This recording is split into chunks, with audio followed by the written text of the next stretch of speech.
So hi guys, welcome back to my channel. तो चलिए यहाँ पे बात करते हैं कि बिटकॉइन में अभी क्या सिनेरियो चल रहा है और आने वाले कुछ दिनों में क्या सिनेरियो हो सकता है। तो अभी तो वीकेंड है, आज सैटरडे का संडे है, तो यूएस मार्केट बंद रहेगा, तो इस वजह से बिटकॉइन को भी हम यहाँ साइडवेज ही एक्सपेक्ट करेंगे, बिकॉज ये मोस्टली यूएस मार्केट को फॉलो करता है और उसके मूव के अकॉर्डिंग ये भी अपना मूव देता रहता है।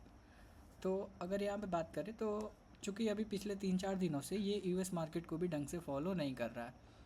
अगर यूएस मार्केट मूव भी अगर थोड़ा बहुत भी मूव कर रहा है, बट ये बिटकॉइन वहीं पे साइडवेज ही पड़ा रह रहा है। एक स्पाइक कहीं से भी मार दे रहा है, और अगर वो कोई स्पाइक कैप्चर कर पा रहा है तो उसके लिए मार्केट अच्छा है, बिकॉज उसके तो पैसे बन गए, तो उसको लग रहा है कि अच्छा मार्केट है। बट यहाँ पे कोई मोमेंटम आ नहीं रहा है अगर लॉजिकली यहाँ पे बात करें, बिकॉज अगर इसमें कई सारी चीज़ें आप देखें तो जो कि क्लियर नहीं चल रही हैं पिछले 3-4 दिनों से, 1 तारीख से, 1 अप्रैल से। अब 1 अप्रैल से ये अप्रैल फुल बना रहा है सबको, मैक्सिमम लोगों का 1 अप्रैल को लॉस हुआ है, और ये 1 अप्रैल से सबको ही अप्रैल फुल बनाए पड़ा हुआ है।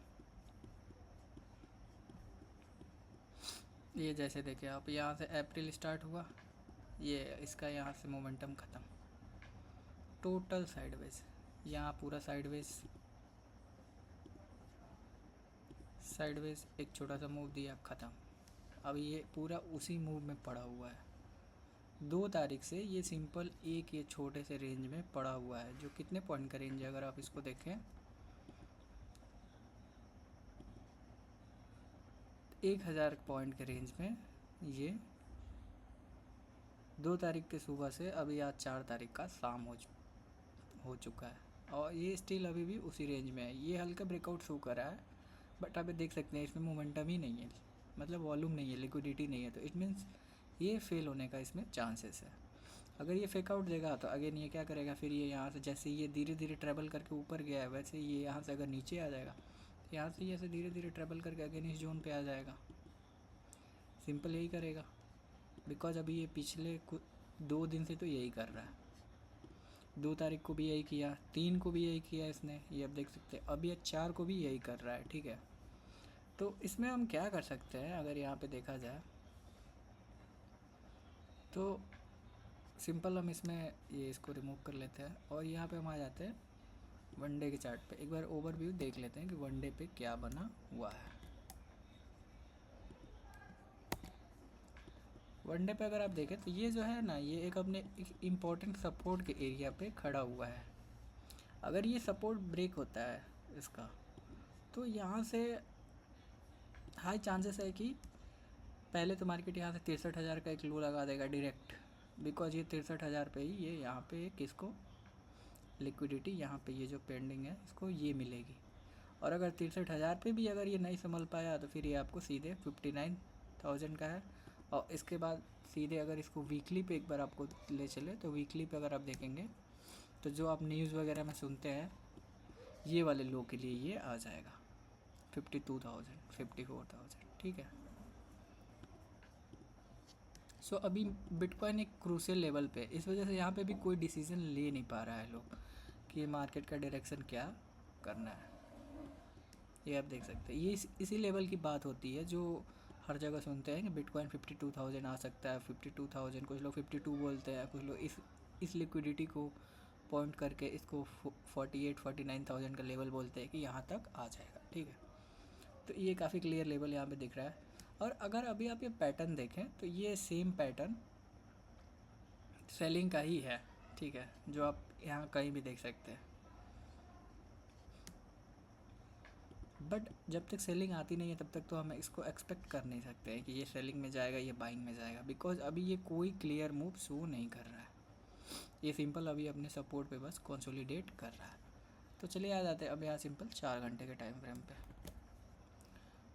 4 घंटे के टाइम फ्रेम पे ये आप देख सकते हैं, वही जो 4 घंटे का रेंज हमने यहाँ पे 4 दिन का रेंज जो हमने यहाँ पे देखा है पिछले, सिंपल वही चल रहा है। ऊपर जा रहा है, ऊपर कैसल खा के नीचे, नीचे कैसल खा के ऊपर, बस उसी में ट्रेवल कर रहा है।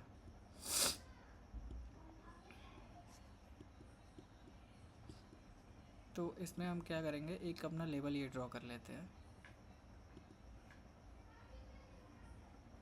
जो कि है ये हमारा। ठीक है, अगर इस लो को ये मार्केट ब्रीच करता है, देन हम यहाँ से एक मूव एक्सपेक्ट कर सकते हैं डाउन साइड के लिए अगर आता है तो वेल एंड गुड।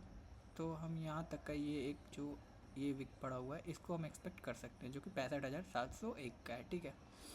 और ये डायरेक्ट तो एक बार में नीचे आने जाएगा, बट इसका कुछ कह नहीं सकते क्योंकि जब भी ब्रेक डाउन देता है एक बड़ी कैंडल मार देता है। जैसे आप यहाँ पे देखिए, यहाँ पे साइडवेज पड़ा, इसका लेवल का ब्रेक डाउन दिया, एक बड़ी कैंडल मार दिया।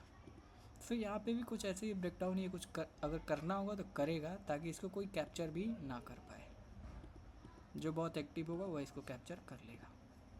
तो ये कुछ ऐसा मूव यहाँ पे हो सकता है। बाइंग का तो अभी हमको सोच नहीं सकते हैं guys, because market totally momentum less है, ठीक है। बाइंग के लिए अगर सोचना भी होगा तो एक बार इसके लेवल के ऊपर ही सोच पाएंगे कि हाँ बाइंग में कुछ यहाँ पे किया जा सकता है, ठीक है। बट अभी यहाँ पे कुछ भी करने लायक नहीं है बिटकॉइन में, टोटली ये साइडवेज पड़ा हुआ है, कुछ नहीं कर सकते हैं अभी यहाँ बिटकॉइन में। तो बिटकॉइन का अभी यही है, सिंपल एक स्ट्रेटजी है कि शांति से बैठे और अपना कैपिटल को सेव करे, वही हमारा प्रॉफिट है, यही समझ के चले। बिकॉज अगर ऐसे मार्केट में कुछ किए तो जाहिर सी बात है हमारा कैपिटल जाना है, ठीक है। तो कैपिटल जाने से अच्छा है कि उस कैपिटल को बचा के रखें। अगर हम आज ट्रेड नहीं लेंगे, मान लीजिए आज ट्रेड लेते हैं, उसमें हमारा फॉर एग्ज़ाम्पल $100 का लॉस हो जाता है, ठीक है। तो हमें पता है कि ऐसी मार्केट में ट्रेड लेंगे तो हमारा लॉस होना कंफर्म है, तो हम वो ट्रेड लेंगे ही नहीं। हमारा वो $100 सेव हो गया तो हम यही मान लेंगे वो हमारा $100 आज का प्रॉफिट है। बिकॉज वो पैसे जाने वाले थे तो हमने उन्हें बचा लिया, नहीं गया, तो वो हमारा आज का प्रॉफिट ही है। तो इस वजह से हम इसको यहाँ पे अवॉइड करना बेटर समझेंगे।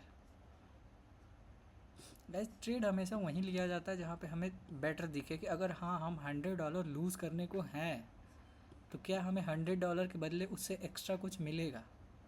अगर यहाँ हमें $100 अगर यहाँ लूज़ करने को, ऑल्दो हम 1000 भी यहाँ लूज़ कर लेंगे, ठीक है, बट हमें उसके बदले में 1000 के बदले में उससे बेटर अमाउंट हमें मिलना चाहिए। यहाँ पे मिनिमम तो 1000 अगर लूज़ करने को रेडी है तो 1000 तो चाहिए ही, बट 1000 से अधिक भी चाहिए।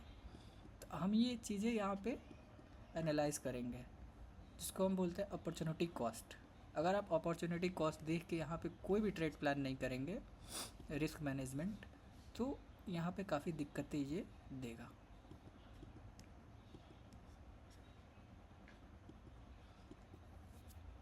तो सिंपल यही है, अभी ये रेंज में चल रहा है, कहीं इस रेंज के नीचे निकले तो कुछ डिसाइड करा जाएगा, या इस रेंज के ऊपर निकले तो हम कुछ डिसाइड करेंगे कि अभी करना क्या है। अभी ये रेंज पूरा चॉपी हो चुका है, इसमें कुछ कर ही नहीं सकते।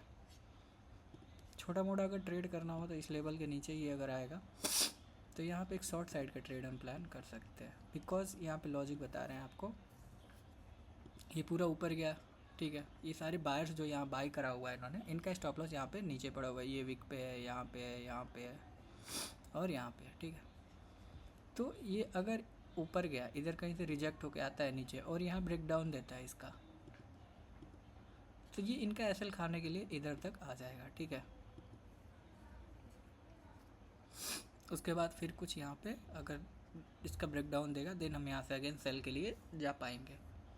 इसका ब्रेक डाउन दे देगा, इसका मतलब ये हुआ कि जो भी इन्होंने यहाँ पे बाई करा है कि ये मार्केट ऊपर की तरफ निकल सकती है, तो उनका वो तो यहाँ पे ट्रैप हो जाएंगे, ब्रेक डाउन हो जाएगा तो कुछ को यहीं लॉस होने लगेगा, तो वो अब उनका एसएल यहाँ जिनका होगा तो वो यहाँ पे सब एग्जिट करेंगे, तो ये मार्केट अपना एसएल खाने नीचे की तरफ यहाँ तक आ सकता है, ठीक है।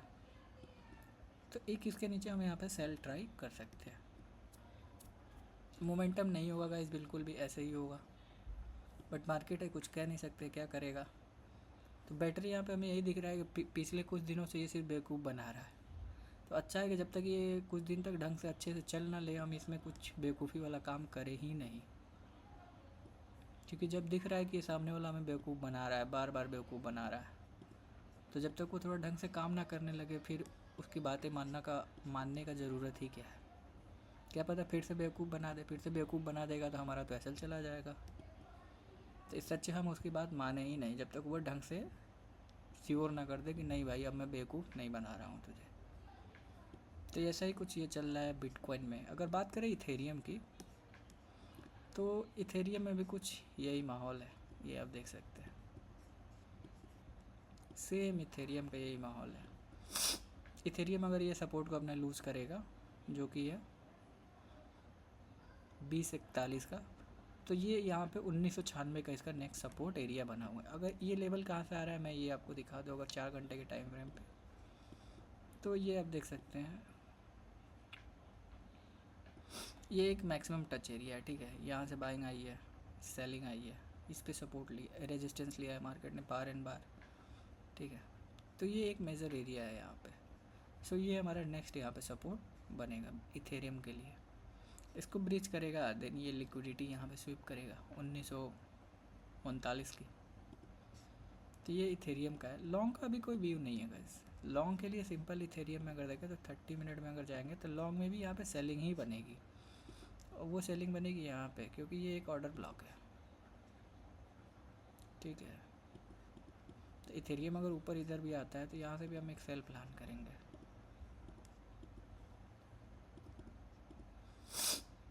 तो ये इथेरियम का कुछ यहाँ पे व्यू है।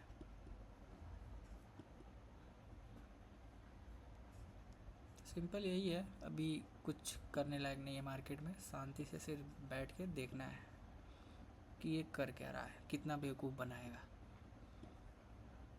एक दो बार बेवकूफ़ बन चुके हैं गाय जिसमें एसएल जा चुका है, ठीक है। तो इस वजह से अब और ज़्यादा बेवकूफ़ी नहीं करनी है यहाँ पे।